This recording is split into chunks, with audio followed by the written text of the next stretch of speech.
Section number 5 कर रहे थे इंटरनेट एंड इट्स यूजेस में। लास्ट क्लास के अंदर हम लोगों ने we have discussed about the differences between internet and world wide web. याद आ रहा है कि नहीं? इंटरनेट और वर्ल्ड वाइड वेब का हमने फर्क देखा था और उसके अलावा हम लोगों ने यूआरएल पढ़ा था, ठीक है, यूनिफॉर्म रिसोर्स लोकेटर हमने पढ़ा था और उसके अलावा क्या चीज हमने पढ़ी थी? है HTTP और HTTPS पढ़ा था, ठीक है। HTTP और HTTPS क्या है? They are the protocols for communicating on the internet, ठीक है। वेब पेजेस जब ट्रांसफर होते हैं from server to the computer तो जो प्रोटोकॉल्स इस्तेमाल होते हैं उनको हाइपरटेक्स्ट ट्रांसफर प्रोटोकॉल्स कहा जाता है, ठीक है। What are HTTPs? A set of rules that must be obeyed when transferring files or data across the internet, ठीक है। अगर कुछ सिक्योरिटी लेवल इस्तेमाल किए जाए तो उसमें HTTP की जगह HTTPS यूज हो जाएगा। S mean some sort of encryption या एक सिक्योरिटी प्रोटोकॉल जो इस्तेमाल हो रहे हैं वो सिक्योरिटी प्रोटोकॉल्स दोनों किस्म के हो सकते हैं, या तो SSL भी हो सकता है या TLS भी हो सकता है, जो कि फ्यूचर में इन कमिंग फ्यू लेक्चर्स वो आ जाएगा, ठीक है। ये ऑन है इसका माइक? अच्छा, आज हम डिस्कस करेंगे बच्चों वेब ब्राउजर। बेसिकली जो वेब ब्राउजर है ना, वेब ब्राउजर खुद क्या है? ये एक सॉफ्टवेयर है। ये क्या है? एक सॉफ्टवेयर है जो हमें इंटरनेट के साथ कनेक्टिविटी की कह लें कि या इंटरनेट के साथ एक्सेस परफॉर्म करवाता है, एक्सेस देता है, इंटरनेट से हमें कनेक्ट करवाता है। एक सॉफ्टवेयर है जो हमें वेब पेजेस को विजुअलाइज करने की सलाहियत देता है, वेबसाइट्स के साथ कनेक्ट करवाता है हमें। तो वेब ब्राउजर सॉफ्टवेयर क्या है? It allows a user to access and retrieve or display web pages on the user's computer, ठीक है। ये कैसा सॉफ्टवेयर है? एक ऐसा सॉफ्टवेयर है, a software allows a user to display and allows a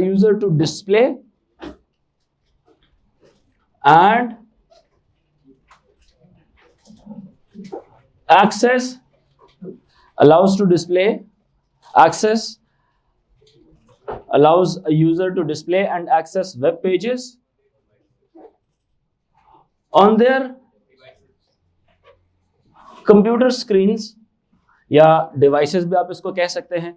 इसके और बहुत सारे काम होते हैं। वेब ब्राउजर क्या करता है? ये ट्रांसलेट करता है वो तमाम चीजें जो सर्वर ने एडिट करके या बना के आपको सेंड की हुई होती हैं। अब वो जो सर्वर जो चीज आपको सेंड करता है वो हाइपरटेक्स्ट मार्कअप लैंग्वेज को फॉलो करते हुए एक वेब पेज कंपाइल करके ना आपको सेंड कर देता है। अब उस HTML के अंदर आपकी तबीयत खराब है, जाएं कुछ करें, आपका I don't feel good, problem लग रही है मुझे, तो मेडिसिन जाके लो। बात समझ आ रही है कि नहीं? मैं क्या बात कर रहा था कि वेब ब्राउजर क्या करता है, छोड़ दें, ये इधर ही क्लास के बच्चे को एलियन नहीं है, ये इधर कहीं है, ये ऐसे पहली दफा जैसे देख रहे हैं इसको।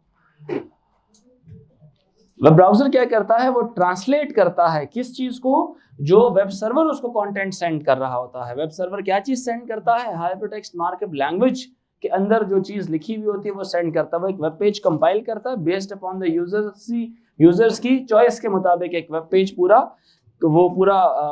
स्क्रिप्ट उसका बना के तो फिर यूजर की तरफ सेंड किया जाता है, जिसको वेब ब्राउजर सॉफ्टवेयर समझता है, ठीक है, बात के नहीं। So web browser translates the HTML from websites, hypertext markup language from website, जो वेबसाइट से आ रहा है। अब वेबसाइट क्या चीज है? उसका एक सर्वर होता है। वेबसाइट का एक क्या होता है? एक सर्वर होता है, उसको वेब सर्वर कहा जाता है। वो तमाम डेटा जो आपको इंटरनेट पर दिख रहा है एक वक्त के अंदर, किसी वेब पेज का जो डेटा है या किसी वेबसाइट का डेटा है, वो जहां पे स्टोर होता है ना, उसको वेब सर्वर बोलते हैं। समझ आ रही है? और जो हम एक्सेस कर रहे हैं उसको बोलते हैं वेबसाइट। का कोई एक आधा वेब पेज हम उसको एक्सेस कर रहे होते हैं, और हर वेब पेज या वेबसाइट को एक्सेस करने के लिए एक लिंक होता है जिसको यूनिफॉर्म रिसोर्स लोकेटर कहा जाता है। क्या कहा जाता है उसको? यूनिफॉर्म रिसोर्स लोकेटर कहा जाता है। तो वेब ब्राउजर मुख्तलिफ काम करता है, ये डिस्प्ले भी करता है, वेब पेजेस को एक्सेस भी करता है, और उस पूरे कंटेंट को ट्रांसलेट भी करता है जो वेब सर्वर ने भेजा था। वो जो कंटेंट है उसको हाइपरटेक्स्ट मार्कअप लैंग्वेज का कंटेंट बोलते हैं। जो भी आप स्क्रीन पर देख रहे होते हैं वो सारा HTML कंटेंट होता है। क्लियर हो रही बात की नहीं? और उसके साथ एक और एडिशनल चीज भी होती है HTML के अंदर कि वो जो कंटेंट दिख रहा है अंग्रेजी में आपको, उसका स्टाइल कैसा होगा, उसका फॉन्ट कैसा होगा, उसका कलर किस तरह का होगा, जो हाइपरटेक्स्ट मार्कअप लैंग्वेज की प्रेजेंटेशन वाली चीज होती है। जैसे HTML की दो चीजें होती है, एक उसका स्ट्रक्चर होता है और एक उसकी प्रेजेंटेशन होती है। ये हम पढ़ चुके हैं यार, अगर आप इस तरह ब्लैंक बैठेंगे तो फिर तो अल्लाह ही हाफिज है आप लोगों का। एक प्रेजेंटेशन होती है और एक उसका स्ट्रक्चर होता है। स्ट्रक्चर में actual content of the website होती है, actual content of the website, जो अंग्रेजी में जो चीजें लिखी हुई होती हैं, पूरा पैराग्राफ से जो भी सामने स्क्रीन पर दिख रहा होता है आपको, उसका स्टाइल नहीं कि फेसबुक था मिसाल के तौर पे तो उसका एफ उसने किस तरह से लिखा हुआ है, एक ऐसे लिखा हुआ है, पीछे बैकग्राउंड कलर क्या है, टेक्स्ट का कलर क्या है, मैं उसकी बात नहीं कर रहा हूं। जो एक्चुअल कंटेंट है, प्रेजेंटेशन तो उसके अंदर वो थोड़ी बनावट लाई जाती है, थोड़ी खूबसूरती या बेल बूटियां जो आप डालते हैं किसी वेब पेजेस के ऊपर आपको दिख रही होती है, ठीक है, तो उसको कहते हैं प्रेजेंटेशन। जो एक्चुअल चीज नजर आ रही है वो स्ट्रक्चर फाइल की होती है, उसको कंटेंट्स बोला जाता है उसका, ठीक है। सो ब्राउजर्स क्या करते हैं, दे आल्सो इंटरप्रेट और यू कैन से दे translate the HTML from websites and show the result of the translation. जो भी उसने ट्रांसलेट किया होता है वो आपके सामने स्क्रीन पर नजर आ जाता है। No matter whatever they are multimedia contents, text भी हो सकता है, video embedded with the text हो सकती है, जस्ट इमेजेस भी हो सकते हैं, एक्सेट्रा एक्सेट्रा, ठीक है, ये बात के नहीं। अब एक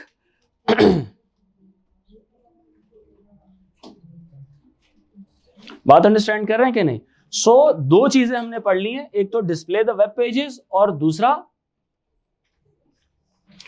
वेब ब्राउजर सॉफ्टवेयर क्या करता है, it renders the HTML, it renders the HTML। Renders का मतलब क्या होता है, अंडरस्टैंड करना, उसको समझना, उसको यूजर को डिस्प्ले करना। HTML hypertext markup language, HTML means hypertext markup language, renders the HTML from website, renders the HTML from website and shows the result of the translation,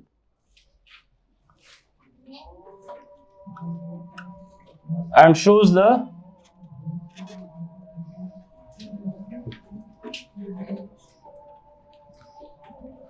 अब रेंडर्स का मतलब ट्रांसलेट करना या इंटरप्रेट करना उसको, ठीक है, ट्रांसलेट करना या इंटरप्रेट करना एक्सेट्रा। वेल बहुत सारे वेब ब्राउजर के बहुत सारे फंक्शंस हैं जो ये परफॉर्म करता है। उनमें से चंद एक जो इसके फंक्शंस हैं वो अपने जहन में ना वेब ब्राउजर सॉफ्टवेयर लेके आए, कोई भी वेब ब्राउजर सॉफ्टवेयर लेके आए अपने जहन में, जैसे लेट्स से गूगल क्रोम की हम बात करते हैं, अपने जहन में लेके आइए, उसके फंक्शन समझ आ जाएंगे। अब मुझे चंद एक फंक्शंस बताएं। पहला फंक्शन मिसाल के तौर पे मल्टीपल टैब्स ओपन कर सकता है, वो कर सकता है कि नहीं? फेवरेट्स आपके इंक्लूड कर सकता है कि नहीं? जो वेब पेजेस या वेबसाइट्स आपकी फेवरेट होती हैं या बुकमार्क्स जिनको आपने किया होता है, ठीक है, वो कर सकता है। ये आपकी जो यूजर इंटरनेट एक्टिविटी की पूरी हिस्ट्री अपने पास स्टोर कर सकता है ये, ठीक है। These are those functions. साथ साथ जरा बताते जाए ना, पहला हमने क्या कहा कि वो बुकमार्क्स एंड फेवरेट्स को ऐड कर सकता है, दूसरा हमने क्या कहा कि मल्टीपल टैब्स को ओपन कर सकता है, तीसरा हमने कहा वो जो आपकी ब्राउजिंग हिस्ट्री है उसको मेंटेन कर सकता है, कुकीज को भी स्टोर कर सकता है। कुकीज ये स्मॉल फाइल होती है, ये स्मॉल फाइल होती है ऑफ द यूजर डिटेल्स, ठीक है, जो आप वेबसाइट पर एंटर करते हैं। कुछ वेबसाइट्स क्या करती हैं, आपकी वो जो डिटेल्स आप जिस तरह यूजर नेम हो गया, पासवर्ड्स हो गए या एक्सेट्रा, या आपकी जो पर्सनल डिटेल्स हैं, वो सारी चीजें वो स्टोर करता है ताकि अगली दफा जब आप सेम वेबसाइट एक्सेस करें तो वो प्री एंटर्ड हो पहले से ही, आपको दोबारा एंटर करने की जरूरत ना पड़े, ठीक है। तो कुछ वेबसाइट्स उन चीजों को क्या करती हैं, स्टोर करती हैं, और जो लेजिटिमेट वेबसाइट्स होती हैं वो उनको स्टोर करके मतलब उसको इंक्रिप्टेड फॉर्म में स्टोर करती हैं। जो इलेजिटिमेट वेबसाइट्स होती हैं वो कुकी फाइल्स शेयर भी करती हैं दूसरों के साथ, विच इज वेरी डेंजरस। बात समझ आ रही है कि नहीं? तो कुकी फाइल्स ये उसको स्टोर भी करता है, वेब ब्राउजर्स क्या करते हैं, कुकी फाइल्स को स्टोर भी करती है, ठीक है। इसी तरह से they also provide an address bar, एक एड्रेस बार भी प्रोवाइड करते हैं। आप हम हसन कुछ पूछ रहे थे मुश्तबा? हाँ, ये सिक्योरिटी का थोड़ा सा मसला होता है, बट अभी जितनी भी लेजिटिमेट वेबसाइट्स हैं उन्होंने एज एन इंटरनेशनली एक चीज को प्रैक्टिस कर रहे हैं, और बाकायदा इसके अगेंस्ट तो लॉज भी होते हैं कि आपका डेटा किसी को शेयर ना किया जाए, data must be kept private. और ऑल्सो समटाइम ये खुद ही डिलीट हो जाती हैं उस सर्वर से, आपके वेब ब्राउजर से कुकी फाइल्स डिलीट हो जाती हैं एक सर्टेन टाइम के बाद, या एक टाइम ऐसा भी होता है कि वो जब एक्सपायर हो जाता है सेशन, तो सेशन के बाद आपकी जो कुकी फाइल्स होती है वो डिलीट कर दी जाती है। तो यू कैन से दैट कि there are two type of cookies, एक परसिस्टेंट कुकीज होती हैं और एक टेम्परेरी कुकीज होती है। जो टेम्परेरी कुकीज होती हैं जब तक आप उस वेबसाइट को इस्तेमाल कर रहे होते हैं, जब तक आपका वेब ब्राउजर ओपन है, तब तक वो कुकी फाइल्स उसके पास स्टोर्ड रहती हैं।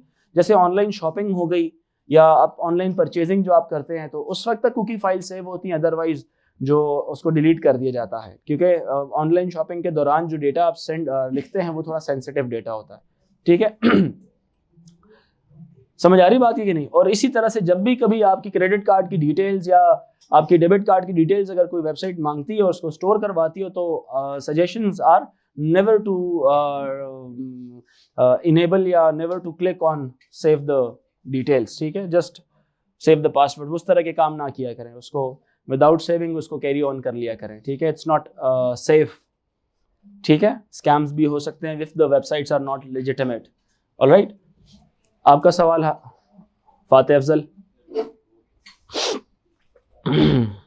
सो हम लोगों ने मुख्तलिफ चीज़ें पढ़ ली। They have you know favourites भी हम उसके अंदर ऐड कर सकते हैं। ठीक है, फेवरेट्स किन को कहते हैं? वो जो बुकमार्क्स आपने किए हुए होते हैं। ठीक है, कुछ वेबसाइट्स आपने वो एक वो स्टार का बटन होता है, जिस तरह यहाँ पे एड्रेस बार होती है उसके साथ एक छोटा सा स्टार होता है, आप उस पर क्लिक करते हैं तो वो आपके बुकमार्क्स या फेवरेट्स में जाके क्या हो जाती हैं, ऐड हो जाते हैं। ठीक है, इसी तरह से जैसे नहीं आप लोग अपने रजिस्टर में नोट्स बना रहे होते हैं तो छोटे छोटे टैग्स लगा लेते हैं उसके ऊपर, या यूं समझ फोल्ड कर लेना पेपर को, जरा आइडिया हो जाता है। ठीक है, किसी बच्चे ने बुकमार्क्स लगाए हुए अपने रजिस्टर पर? लगाए हुए आपने? कुछ बच्चे होते हैं ना वो जो एक छोटा सा नहीं स्टिकर सा लगता होता है पेज से थोड़ा सा बाहर निकला हुआ होता है, वो नीला पीला गुलाबी रंग का, देखा हुआ है ना? स्टिकी नोट्स नहीं होते, स्टिकी नोट डिफरेंट होता है, ये भी स्टिक तो कर जाता है बट इट्स अ स्मॉल, इस टाइप की इसकी वो शक्ल सी होती है ना, देखा हुआ है ना इस तरह के वो डिफरेंट कलर्स के, ये वो बुकमार्क कर देना, इसको बुकमार्क बोलते हैं। तो आप वेबसाइट्स को भी बुकमार्क करते हैं। ठीक है, आप उस पर फेवरेट्स पे क्लिक करते हैं तो वो आपकी सेव हो जाती है कि ये मतलब मोस्ट फ्रीक्वेंटली यूज्ड वेबसाइट भी हो सकती है एक्सेट्रा, उस तरह की कोई भी डिफरेंट चीज है। समझ आई? अच्छा, इसी तरह से they also allow to use hyperlinks that links one web page with the other website or other web page। ठीक है, उसके अंदर क्या होता है कि URL किसी भी और वेबसाइट का लिखा होता है, आप उस पर क्लिक करते हैं तो आप किसी और वेबसाइट की तरफ भी डायरेक्ट हो जाते हैं। ठीक है, किसी और वेबसाइट का भी एक छोटा सा आप वर्ड लिख के उसकी बैक एंड के ऊपर एक लिंक उस वेबसाइट का अटैच, जैसे नहीं होता यार, आप विकीपीडिया में जाते हो तो एक टेक्स्ट लिखा होता है, उसके नीचे ब्लू कलर का और नीचे अंडरलाइन हुई होती है, आप उस पर क्लिक करते हैं, then you are directed to another website, होता है ना इस तरह से। या आप लोग की जो सोशल मीडिया ऐप्स होती है उसमें @ दबा के किसी का नाम लिखते हैं तो उस बंदे का प्रोफाइल ऐड हो जाती है बैक एंड के ऊपर, and when you click on that name, so in fact another person's profile is opened. So जिस तरह सोशल मीडिया में फेसबुक की मिसाल लूं, all names are what, hyperlinked. जितने भी अकाउंट प्रोफाइल्स होती हैं वो सारी ऑलरेडी क्या हुई हुई होती हैं, हाइपरलिंक्ड हुई हुई होती हैं। तो आपको कभी भी किसी का अकाउंट सामने नजर आता है, उस पर क्लिक करते हैं, then you are directed to another web page of that person's profile की तरफ आप चले जाते हैं। एक ऐसा वेब पेज दिख रहा होता है जो उस बंदे की प्रोफाइल है और वो उसने अपनी प्रोफाइल में सेटिंग्स कस्टमाइज की हुई है, तो उसकी कस्टमाइज्ड सेटिंग के मुताबिक आपको चीज नजर आएगी। इट मींस दैट कि जो सर्वर है फेसबुक का, उसने हर एक यूजर की सेटिंग्स अपने पास सेव की हुई है, और जब आप उस पर क्लिक करते हैं तो जैसी उसका, अब ऐसा नहीं कि हर किसी का वेब पेज, जैसे मिसाल के तौर पर सारी पिक्चर्स हैं वो पब्लिक होके हर बंदे की नजर आ जाएंगी, नहीं, किसी ने अपने प्रोफाइल क्या की हुई होती है, प्राइवेट भी की हुई होती है। तो वो server of the Facebook, it knows के who is private and who has given certain access of their data to the public, so that if a public anyone from the public is coming and opening their account, तो उनमें से कौन कौन सी चीजें उसको दिखाई जाएंगी। सो इसका मतलब क्या है कि फेसबुक का जो सर्वर है वो पूरा वेब पेज कस्टमाइज करता है पहले according to the person's home page settings, फिर वो दूसरे को भेजता है कि this person, if you are a friend with that person then it will allow you to see multiple things, if you are not friend with that person then you will only see those things which are allowed by the user to see। Are you getting my point कि नहीं समझ आ रही? मतलब इसमें फिर ना मुख्तलिफ एक्सेस, एक होता है ना तमाम पूरी प्रोफाइल पब्लिक कर देना, दूसरा होता है कि आप उसमें प्राइवेट ना करना बट सर्टेन एक्सेस ना देना, और तीसरा होता है बिल्कुल प्राइवेट कर लेना, यानी कि आप उसकी तस्वीर का स्क्रीनशॉट भी नहीं ले सकते हैं. So these are the settings that are saved in the Facebook's server. Any person who is trying to get to the account of the other person, तो other person की जो भी setting होंगी उसके मुताबिक ही उसको दिखाया जाएगा. बात समझ आ रही है कि नहीं? नहीं समझ आई तो बता दें, ठीक है. And also web browsers, they also can understand JavaScript. अब वेब ब्राउज़र HTML क्या होता है? अब HTML ने अपने साथ ना एक और चीज भी ऐड किया, hypertext markup language. It's not a programming language, mind it, ठीक है. It's just something that is already written and taking that thing and letting your computer to understand it, just sending things towards you. While programming is a different logic every time.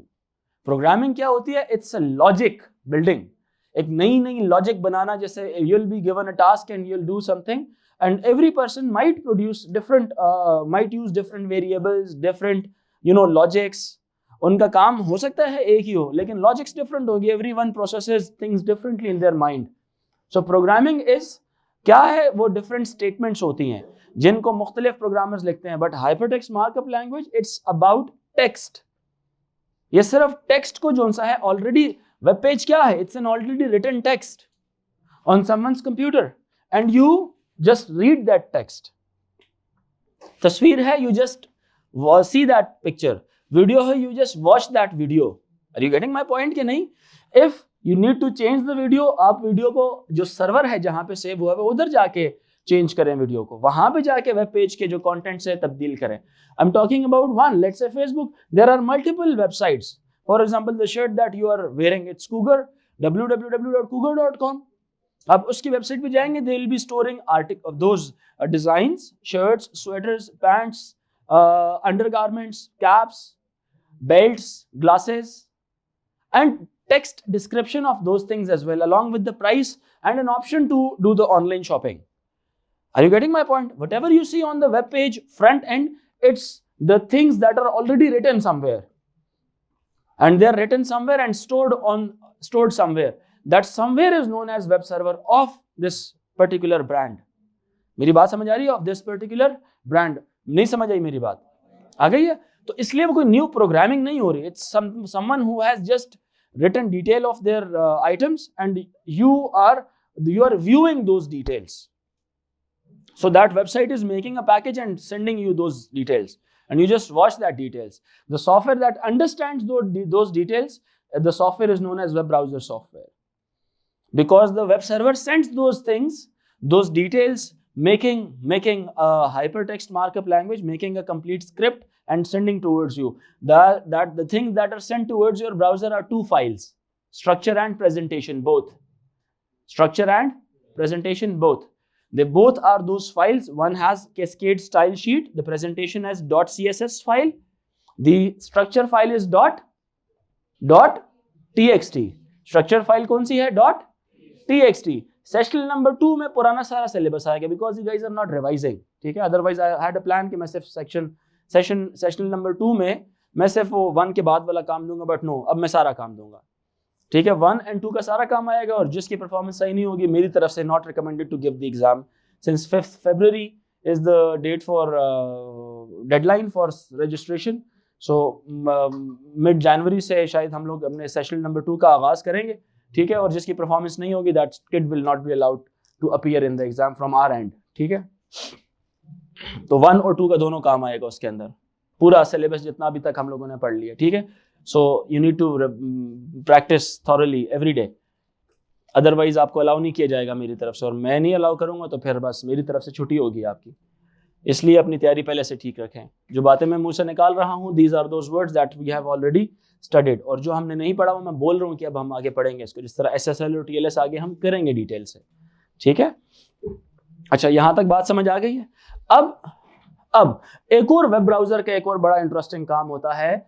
Web browser का काम क्या होता है कि एक web page को retrieve करना internet के ऊपर, एक रास्ता डिफाइन करना, एक कम्युनिकेशन पाथ में डिफाइन करना या डिजाइन करना. वो आपको बताया हुआ है राउटर्स के अंदर. होता क्या है, एक वेब ब्राउजर, जरा समझिएगा, वेब ब्राउजर सबसे पहले क्या करता है? यूजर का कंप्यूटर होता है, बताएं जल्दी से. एक यूजर का कंप्यूटर होता है. यहां पे क्या चीज है? आपका वेब ब्राउजर सॉफ्टवेयर है, ये है यूजर का कंप्यूटर। अब जब ये एक URL एंटर करता है, मिसाल के तौर पर www.google.com, समझ आ रही है कि नहीं, एक उसने किया, सबसे पहले इसकी जो रिक्वेस्ट जाती है वो किसके पास जाती है, किसके पास जाती है, DNS के पास जाती है, डोमेन नेम सर्वर के पास जाती है। अब डोमेन नेम सर्वर क्या है, it has domains and their respective IP addresses, it has saved all the domains and their respective IP addresses in their database, और उनके जो वेब पेज का जो URL होता है वो भी इसके पास सेव होता है। बात समझ रहे मेरी कि नहीं। अब समटाइम एक बिल्कुल एलियन वेबसाइट अगर आप ओपन करें तो इट इज ऑल्सो पॉसिबल कि DNS1 के पास वो वाली वेबसाइट या डोमेन नेम या उसका IP एड्रेस इसके पास सेव ना हो। It will go and ask for the same website address and its IP address from another higher level DNS, यानी किसी और DNS से पूछेगा जो इसको लगेगा कि हो सकता है कि उस DNS के पास इसकी इंफॉर्मेशन होगी। Are you getting my point कि नहीं। अगर तो इसके पास ऑलरेडी है तो it will return back the IP address of that website. अगर इसके पास वो वाला जो डोमेन नेम है google.com का जो domain name and it's respective IP address है, तो वो वेब पेज को, वेब ब्राउजर को क्या दे देगा, ले लो यार आपका IP एड्रेस जो आपने मांगा था मेरे पास अवेलेबल है। क्लियर हुई मेरी बात के नहीं। अब वेब ब्राउजर क्या करेगा, चूंकि वेब ब्राउजर में तो पैकेट्स सेंड करने होते हैं और पैकेट्स के अंदर सोर्स IP एड्रेस भी होता है और डेस्टिनेशन IP एड्रेस भी होता है। तो डेस्टिनेशन IP एड्रेस, फिर राउटर को पता ना सारी गेम आगे, राउटर को तो पता ना सारी गेम आगे, तो राउटर जो है ना उस फिर IP जो डेस्टिनेशन IP एड्रेस उसके पास जाता है, और डेस्टिनेशन IP एड्रेस होगा उस वेब सर्वर का, गूगल वाले के सर्वर का IP एड्रेस होगा, क्योंकि उसने तो खरीदा हुआ एक स्टैटिक IP एड्रेस क्या किया होगा, उसने खरीदा हो। आपको एक गेम समझ आ रही है सारी कि नहीं। वेब ब्राउजर इंडिविजुअली काम कर रहा था, इसने URL एंटर किया, इसने अपने असिस्टेंट यानी कि DNS जो कि it's here to help all web browsers, सबको हेल्प करने के लिए बैठा हुआ है कि जिसको डोमेन नेम और उनका रिस्पेक्टिव IP एड्रेस चाहिए, I will provide with those. It's a network, network में कुछ चीजें मुख्तलिफ तरीके से काम करती हैं, हर एक का काम मुख्तलिफ है, ठीक है। There are lot of applications या lot of request coming to this computer at a time. That is why it is not a computer, it's known as a server. It has more power to deal with those requests. अगर इसके पास ना हो तो ये किसी और से भी पूछ सकता है। किससे पूछेगा, मिसाल के तौर पे एक और DNS से पूछेगा, DNS2 से पूछेगा। अब पहले स्टेप में कहानी इधर आई, दूसरे में इसने पूछा, अब DNS2 के पास भी नहीं तो ये DNS3 से पूछेगा, 3 के पास भी नहीं तो DNS, एंड ये कहानी कहाँ तक जाएगी, कहाँ तक रूट सर्वर तक जाएगी। आपको तो बताया हुआ है ना, पास्ट में कहीं 13 रूट सर्वर्स थे, अब तो उससे खैर ज्यादा ही होंगे, ठीक है। लेकिन रूट सर्वर्स वो होते हैं दुनिया में जितने भी आपके डोमेन नेम्स हैं, जो रजिस्टर्ड डोमेन नेम्स हैं, उनके IP एड्रेसेस उनके पास सेव होती हैं। सो होता क्या है, जब इसके पास अगर मौजूद हुई या इससे हायर के पास हुई तो मतलब इसके पास भी नहीं है, तो जैसे ही वहां से रिटर्न बैक होके आएगी ना, तो अब लेट से इसके पास मौजूद थी, इसने क्या रिटर्न कर दिया, तीसरे स्टेप में इसको IP एड्रेस दे दिया उसका कि ये लो यार आपने डोमेन नेम जो मांगी थी उसका IP एड्रेस ये है। अब इसके पास पहले नहीं था, तो it will now update it's database and will add another IP address in respective domain name in its database या कैश मेमोरी में, सो दैट अगर इन केस फ्यूचर में दोबारा कोई मांगे तो इसको DNS2 को रिक्वेस्ट ना करनी पड़े, डिले ना हो, इसके पास ऑलरेडी खुद ही पड़ा हुआ हो, ठीक है। For the time period it holds a domain name is a little time, it is known as session. बिल्कुल एलियन वेबसाइट को आप ढूंढेंगे तो इट विल इंक्रीज टाइम, लेकिन वो वेबसाइट जो यूजर्स बहुत ज्यादा फ्रीक्वेंटली एक्सेस करते हैं, जैसे गूगल 2 सेकंड में खुलेगी, बल्कि उससे भी पहले। समझ आ रही बात है कि नहीं। And now it will return its IP address to the web browser. IP address क्या करेगा, अब अपनी गेम पूरी डिजाइन करेगा, पैकेट्स में डेस्टिनेशन का IP एड्रेस डालेगा। अब डाल दिया, अब कहानी किसके पास आएगी, राउटर्स के पास आएगी। अब राउटर्स यहाँ पे ढूंढते कहानी किसके पास लेके जाएगा, वेब सर्वर के पास जाएगा। और ये वेब सर्वर किसका है,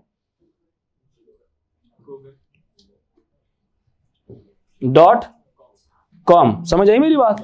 और यहां से अब google.com के पास जब वो रिक्वेस्ट जाएगी ना in the form of the packets, तो google.com अपने वेब पेज को पूरा डिजाइन करके बना के तो वापस उसी रास्ते के जरिए किसको भेजेगा, वेब ब्राउजर को। अब वेब ब्राउजर क्या करेगा, उसके तमाम वो जो कंटेंट्स आएंगे HTML कंटेंट्स, उसको ट्रांसलेट करेगा, ठीक है, ट्रांसलेट भी करेगा और डिस्प्ले भी करेगा। समझ आ रही है बात की नहीं, ट्रांसलेट भी करेगा और डिस्प्ले भी करेगा।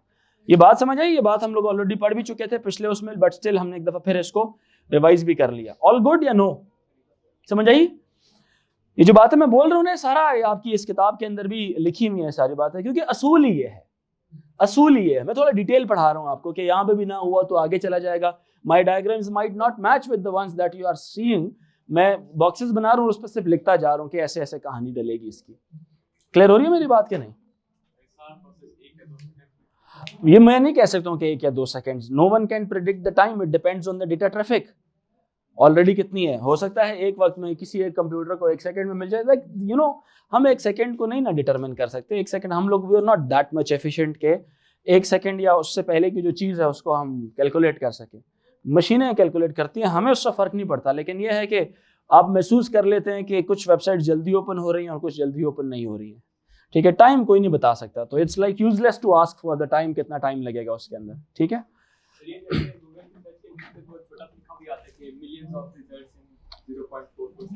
वो कितना 0.00000 पता नहीं कितने नैनो सेकेंड्स बन जाते हैं ना।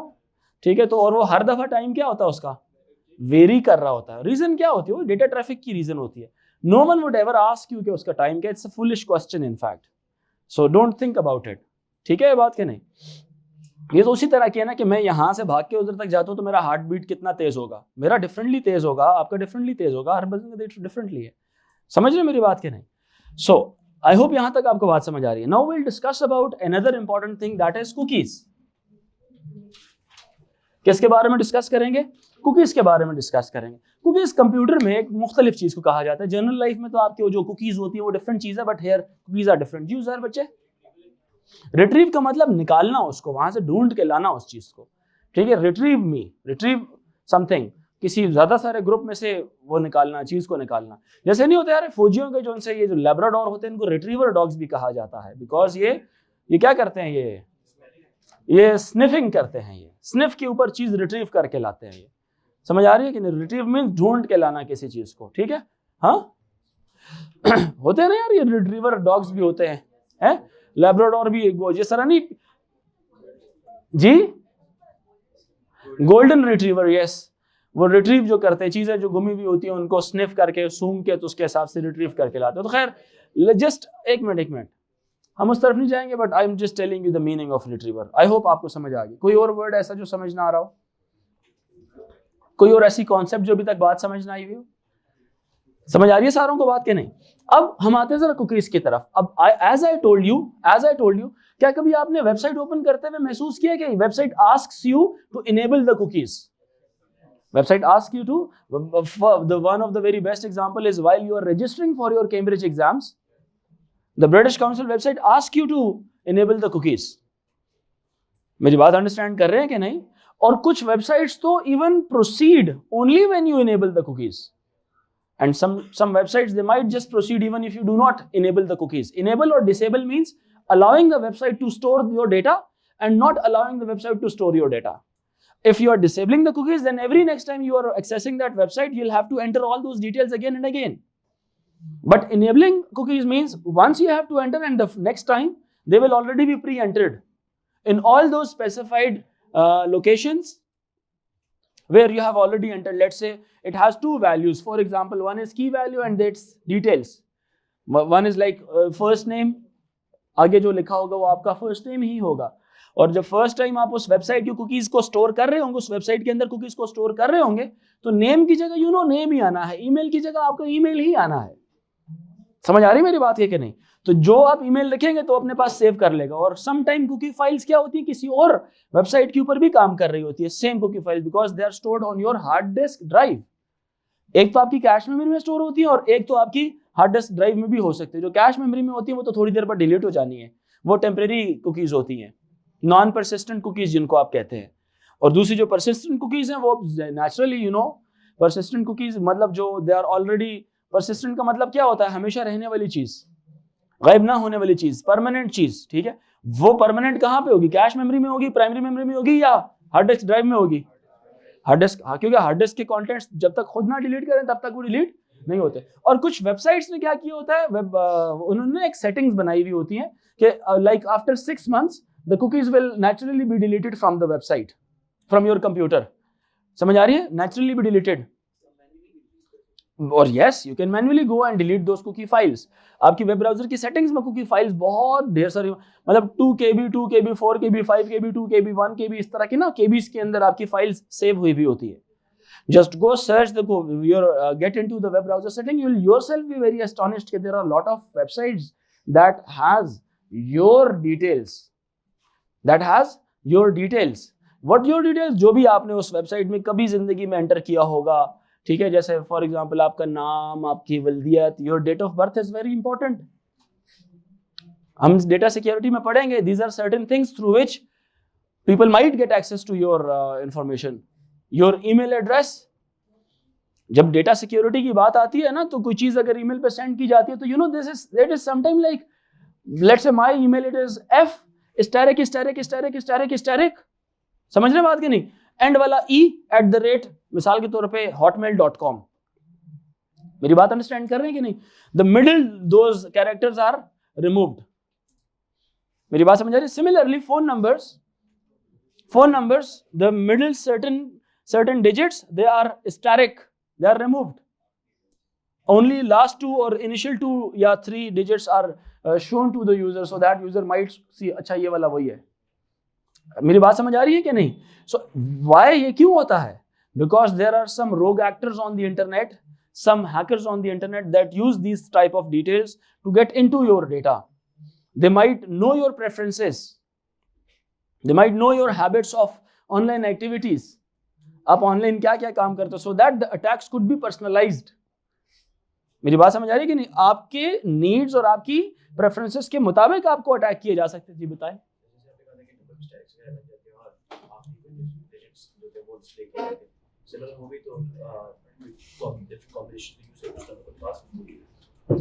अलाउ नहीं करता ना वो, ऐसा वो यूं नहीं होता। वो कहता है कि मतलब आपको कुछ टेक्स्ट मैसेज सेंड किया हुआ फलाने नंबर के ऊपर, अगर तो आपका ही है तो आपको नंबर पता चल जाएगा, आपका अपना नंबर, अगर you are the actual owner of that particular web page जिसकी आप एक्सेस करना चाह रहे हैं। समझ रहे हैं बात कि नहीं? तो ये मैंने कहा मुख्तलिफ, वैसे कहते मैंने ये बात भी कह दी कि इस तरह से भी होता है। OTPs सेंड करना है ना, OTP सेंड करना, या एक कोड आपकी स्क्रीन पर आना और वही कोड आपके एक और XYZ डिवाइस पर आना। आप लैपटॉप को एक्सेस कर रहे हैं, यहाँ पे एक कोड डिस्प्ले होगा और वही कोड आपके मोबाइल पे भी आ रहा होगा। तो अब जो कोड इधर आएगा, आपने मोबाइल को, आप जब ऑब्वियसली उसको भी आपने लॉक ही किया होगा, आप उसका लॉक ओपन करेंगे, उस एप्लीकेशन पे जाएंगे, उस पर भी वो ऑप्शन नेचुरली आ जाएंगे, क्लिक करेंगे, तब यहाँ पे लैपटॉप पे जाके वो एक्सेस मिलेगी उसको। ठीक है, वेल दोनों केसेस में इंटरनेट की अवेलेबिलिटी, इंटरनेट होना ही चाहिए, ठीक है, क्योंकि ये सारी कम्युनिकेशन वाया इंटरनेट चल रही होती है। ठीक है, सो कुकीज क्या है जी? दे आर स्मॉल फाइल्स और code stored on the users computer. क्या है ये? स्मॉल फाइल्स और कोड स्टोर्ड ऑन द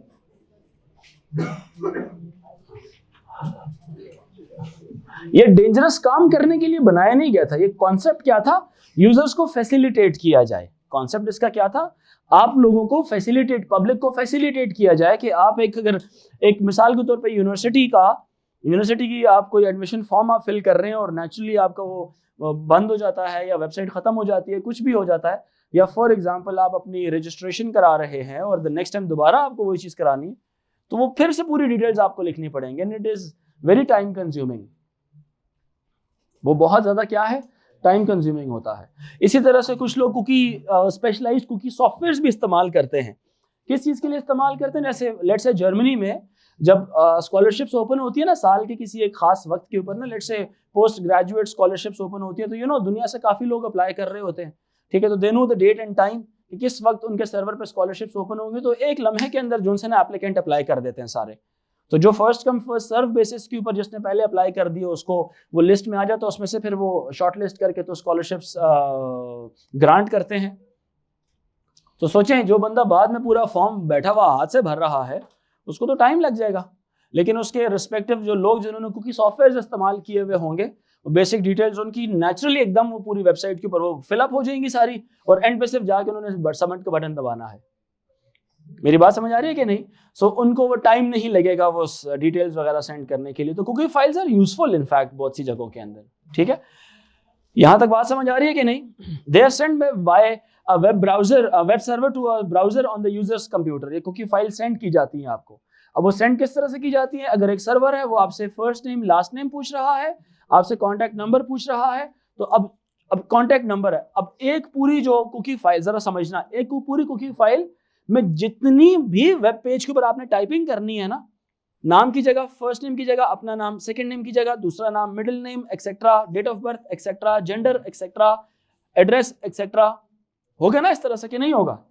अब हर एक हेडिंग और आपने जो एंटर किया हुआ है वो ग्रुप बना बना के ना अपने पास सेव कर लेगा। मेरी बात समझ आ रही है कि नहीं? तो उसके पास क्या चीज सेव होगी? First name Mushtaba, last name XYZ, age ABC, email address abc.com @yahoo.com, आगे house address, house number 1 2 3 and etcetera etcetera. ये सारी चीजें एज छोटे छोटे ग्रुप सेव हो जाएंगी, ताकि अगली दफा अगर सेम वेबसाइट या उसकी तरह की कोई दूसरी वेबसाइट जहां पे सेम फाइल्स भी इस्तेमाल होनी हुई तो वो सजेस्ट एटलीस्ट कर लेगा कि आपने पहले ये एंटर किया होता। क्योंकि घर का एड्रेस एंटर करते हुए बड़ा टाइम लग जाता है ना, सो बड़ा अनॉय होता है बंदा कि यार ये पहले से एंटर होता तो कितना अच्छा था। क्या ख्याल है? बहुत सी जगहों में आप कॉपी पेस्ट कर रहे होते हैं, ठीक है? तो ये पहले से सेव की जाती है, ठीक है? अब जो चोर की सोच अगर सोचें, चोर तो इस डिटेल को इस्तेमाल कर सकता है, ठीक है? तो हमने उसको बचाना है। बचाने के लिए दो काम कर सकते हैं, या तो सर्वर को बोलें कि भाई इनक्रिप्ट करके सेव कराओ, क्या करके? इनक्रिप्ट करके सेव कराओ, ठीक है? दूसरा क्या कर सकते हैं, थोड़ी देर बाद डिलीट करवा दो सारे कुकीज को। जब तक यूज कर रहा हूँ वेबसाइट, वेब पेज ओपन है मेरे पास, वेब ब्राउजर यूज कर रहा हूँ, चलता रहे, जैसे ही लैपटॉप या कंप्यूटर बंद किया कुकीज डिलीट कर दो। उसको सेशन कुकीज बोलते हैं। Session cookies like they are used या they are like saved just for some time, only for a small session, only for a small session। Moiz तवज्जो रखनी बच्चे, टेम्परेरीली, यस टेम्परेरीली। यहां तक बात समझ आ रही है कि नहीं? सो कितनी टाइप की कुकीज होती हैं? Cookies are allowed, cookies allow user tracking and maintain user preferences, ठीक है? एक बंदा अगर फुटबॉल मिसाल के तौर पे स्पोर्ट्स कर रहा है, फुटबॉल के बारे में कोई प्रोडक्ट्स देख रहा है इंटरनेट के ऊपर, तो आपकी सोशल मीडिया के ऊपर भी एड्स कौन से वाले आएंगे? रिलेटेड टू योर फुटबॉल और स्पोर्ट्स रिलेटेड आइटम्स आपको सोशल मीडिया पे एडवर्टाइजमेंट्स दिखाई जा रही होंगी।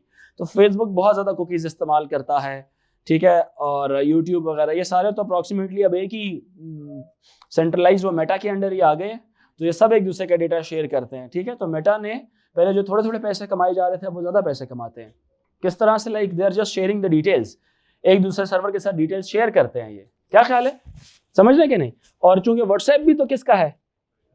मेटा का ही है। तो आपको समझ आ रही है? आपको एड्स नहीं दिखा रहा व्हाट्सएप के ऊपर, लेकिन आपको नहीं लगता आपका डेटा यूज करेगा वो? उसने कसम तो नहीं खाई भी कि मैं नहीं करूंगा, बोलता तो है कि डेटा आपका इनक्रिप्ट होता है, कोई भी नहीं कर सकता, बट कर सकते हैं डेटा। जी बोले, सवाल पूछे। सवाल है? सवाल? हाँ ना, ऐसा बिल्कुल होता है। आप व्हाट्सएप फ्री यूज कर रहे हैं, मैंने कहा इंटरनेट के ऊपर कोई चीज फ्री नहीं होती। जब कोई चीज फ्री हो तो if you are not paying for something, so your data is the price. If you're not paying something on the internet, it means your data is the price and somehow your things are being used। क्या ख्याल है? पुराने वक्तों में पता है trading ऐसे ही होती थी, पैसों पे नहीं होती थी। बहुत पुराने एंशिएंट वक्तों की मैं बात बताऊं, करेंसी बहुत बाद में आई है। ये जो गोल्ड कॉइन्स हो गए और इस तरह के कॉइन्स हो गए बाद में आए। पहले क्या होता था, ये ट्रेडिंग होती थी। आप मेरी एक शीप ले लें, मुझे आप गंदम दे दें, क्योंकि if you are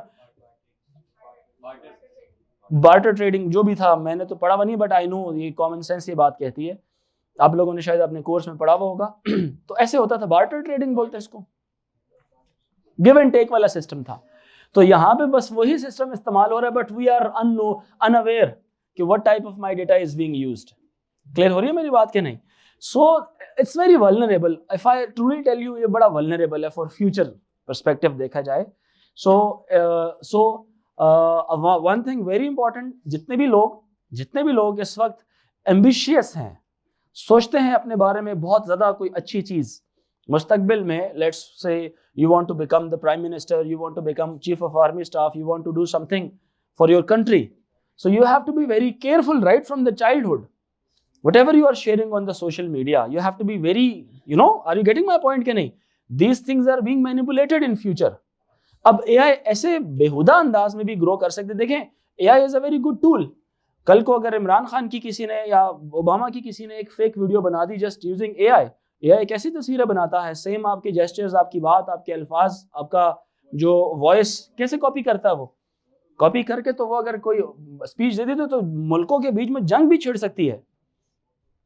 are you getting my point? So yes, इतना भी आसान नहीं है। सर्वर्स डिप्लॉयड हैं जो उस चीज़ की ऑथेंटिसिटी और उस चीज़ को देख रहे होते हैं। इसी तरह दुनिया के एक अपना इंटेलिजेंस का निज़ाम है, एजेंसीज का निज़ाम है, जिसमें वो मेक श्योर करते हैं कि क्या कोई ऐसी बात है भी या नहीं है। अपने जो हर कंट्री के अंदर दूसरी कंट्री ने क्या किया होता है, अपने सफारत खाने, कॉन्सुलेट्स बनाए हुए होते हैं, जिसमें वो कॉन्सुलेट्स क्या होते हैं, वहाँ पे वो काम कर रहे होते हैं कि इस कंट्री से हमें क्या बेनिफिट हो रहा है, कैसी चीज़ें चल रही हैं यहाँ पे, गुड टर्म्स हैं, बैड टाइज हैं, एक्सेट्रा एक्सेट्रा। क्लियर हो रही है बात कि नहीं? And if you want to become और do something in the future, you have to think about your future right from the very beginning. This is something जो मैं आपको आज से ना 15 साल बाद की बात बता रहा हूँ, समझ रहे? तो जो नई नई जब टेक्नोलॉजी आई थी तो जितने भी बड़े लोग होते हैं इनको टेक्नोलॉजिकल जितनी भी कह लें कि वल्नरेबिलिटीज उनको सिखाई जाती हैं पहले कि like you have to be very careful, ताकि आपको कोई स्कैम ना कर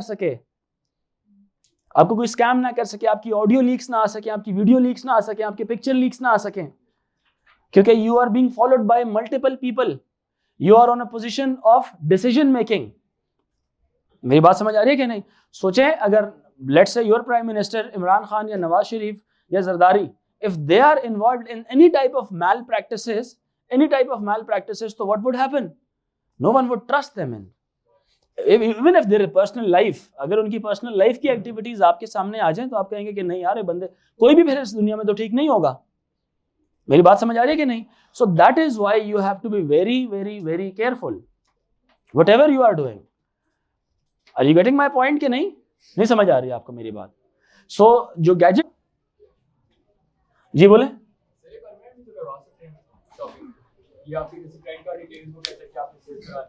हाँ ना करती है, but it is not recommended कि की जाए इस तरह से, ठीक है? नहीं करनी चाहिए, उससे आइडेंटिटी थेफ्ट बहुत ज्यादा होती है, ठीक है? और आजकल तो आपको पता है, आप में से भी कुछ बच्चों ने एक्सपीरियंस किया ही होगा, अगर आपके फोन है तो कभी कॉल आ जाती है कि जी आपके, या मैसेजेस आ जाते हैं आपको मुख्तलिफ, ठीक है? Never click on any link, this is my advice, never click on any link even if they tell you कि भाई आपका कुछ भी हो जाए, कभी भी नहीं। समझ रहे बात क्या नहीं? Because they will always lead towards fraudulent या मैल प्रैक्टिसेस, ठीक है? परमानेंट क्या होती है ये? They are stored on your hard disk drive, stored on secondary storage. अब कब तक हो सकता है? 1 साल तक या 6 महीने तक, ठीक है? सेकेंडरी स्टोरेज या हार्ड डिस्क भी हो सकती है, हार्ड डिस्क ड्राइव भी हो सकती है, या SSD भी हो सकती है। देखिए कंप्यूटर भी थोड़ा कॉन्सेप्चुअल भी बात है, कोई ऐसी बात नहीं है कि कोई सारे रटा ही लगाना है। चीज़ों के बारे में पता हो तो ये आपको खुद पता चल जाएगा। अच्छा सेशन और परमानेंट का पता हो, परमानेंट का खुद पता होगा यार कहाँ पे स्टोर होती है, वो तो हार्ड डिस्क की है जो परमानेंटली करता है। सेशन थोड़ी देर के लिए तो कौन करेगा? रैम ही करेगी या कैश मेमोरी करेगी आपकी, ठीक है, जो प्राइमरी मेमोरी है। अब ये क्या होता है? अब इसको अगर हम देखें, जितनी बातें लिखी हुई मैं सारी बताता हूँ आपको। जो परमानेंट है सेकेंडरी स्टोरेज के अंदर सेव होती है, इसको आप 2 तरह से, या तो ये एक सर्टेन टाइम के बाद भी डिलीट हो सकती है, साल बाद या 6 महीने बाद, ठीक है? और दूसरा क्या होता है इसके अंदर कि ये आप खुद भी इसको डिलीट कर सकते हैं। समझ आ रही बात है कि नहीं? और सर्टेन वेबसाइट्स दे यूज, क्या यू कैन से, क्या चीज़ इस्तेमाल करते हैं? ये लेजिटिमेट प्रैक्टिसेस इस्तेमाल करते हैं, या आप कह सकते हैं कि दे compel the websites to store cookies in the encrypted form, ठीक है? Stored the cookies in encrypted form. Vulnerability इसकी आपके इस टॉपिक में नहीं बताएगी। I have already told you कि vulnerable भी हो सकती है। समझ आ रही है बात कि नहीं? So permanent cookies. Remember the users login details. Login details, they are stored on the hard drives of a user's computer until the expiry date is reached or the user deletes them manually. Clear हो रहा है? कोई मसला यहां तक? Any confusion? So we have completed the cookies topic as well. ठीक है, ये बार बार बातें बताने का मकसद सिर्फ ये है कि ये बातें आपको याद हो जाएं, ठीक है। Summary of the use of cookies आप एक दफा देख लेना, आपको समझ आ जाएगी, ठीक है बच्चों। नेक्स्ट हमारा चैप्टर नंबर 2 स्टार्ट करेंगे, दैट इज डिजिटल करेंसी।